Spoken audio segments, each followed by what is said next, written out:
السلام عليكم ورحمة الله وبركاته. ازيكم عاملين ايه؟ ان شاء الله تكونوا كلكم بخير.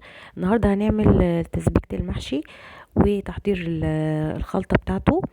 ان شاء الله تعجبكم. وكمان طبعا احنا داخلين على رمضان، يعني المحاشي حاجة اساسية. احنا جايبين حلة وحطينا فيها كمية من الزيت، وكمان حطيت معاها معلقة سمنة. زي ما تحبوا، لو عايزين تستخدموا الزيت بس مفيش مشكلة.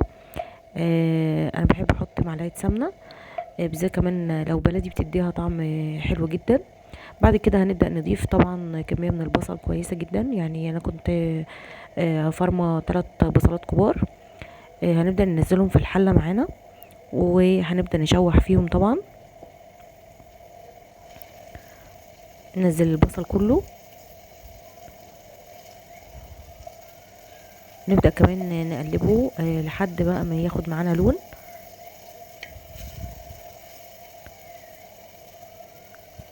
عشان يبقى ليه طعم حلو كده في التسبيكة.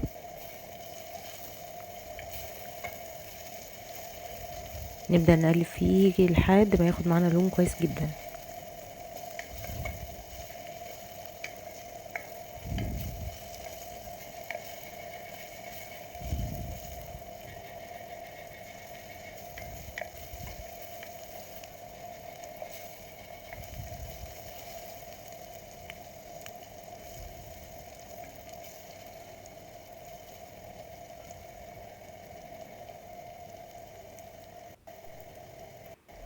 وهنا بقى بدأت البصلة خلاص.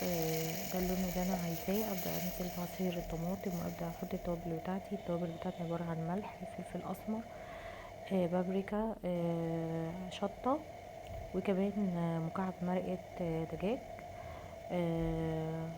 واحط كل الكلام دوت على طبعا صلصه المحشي بتاعتي.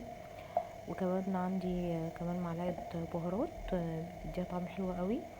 وبعد كده بسيبها طبعا تتسبك وتخش في تبدا ان هي تتسبك، والسوائل كل السوائل اللي فيها تبتدي ان هي تتبخر، وتبتدي تتقل معايا وتعمل زي الصوص كده، زي ما انتم شايفين كده. تبقى جميله جدا.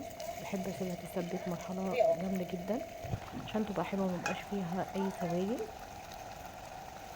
زي ما انتم شايفين بتقعد تعمل يعني زي فقاقيع كده، ده معناها ان هي مفيهاش سوائل خالص. هنا ببدا اضيف طبعا عليها الرز، وابدا ان انا اقلبها. طبعا الرز ده انا غسلاه طبعا كويس جدا. وابدا طبعا بعد ما استبكت اضيف عليها الرز، عشان ابدا ان انا اشوحه كده مع الصلصه عشان يشربها كويس، وتبقى جميله جدا. بتبقى الطريقه دي حلوه قوي، جربوها. مش هيبقى فيها سوائل خالص. عندنا بصلايه نيه، وكمان قرن فلفل حامي. بقلب كده مع الخلطه، بيديها طعم حلو جدا. يعني هو اختياري، اللي مش حابب ما يضيفش، بس انا بحب اضيفها، يعني بتدي طعم جميل جدا. ببدا ايدي كده على طول في الرز، وكمان الخضره بتاعتي ببدا ان انا انزلها كمان على الخلطه بتاعتي.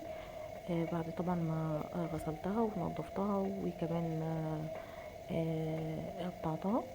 وابدا اضيفها كمان على الرز والصلصه واقلبهم. التقليب دوت بيقلل من هيشان الخضره خالص. ما تبقاش هايشه ولا بتنزل ميه. الطريقه دي بتخلي اي سوائل في موجوده بتنشف، بتبقى معاك الخلطه ناشفه خالص، ما فيهاش اي سوائل خالص.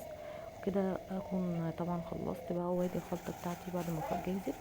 واتمنى تجربوها، واتمنى تعجبكم.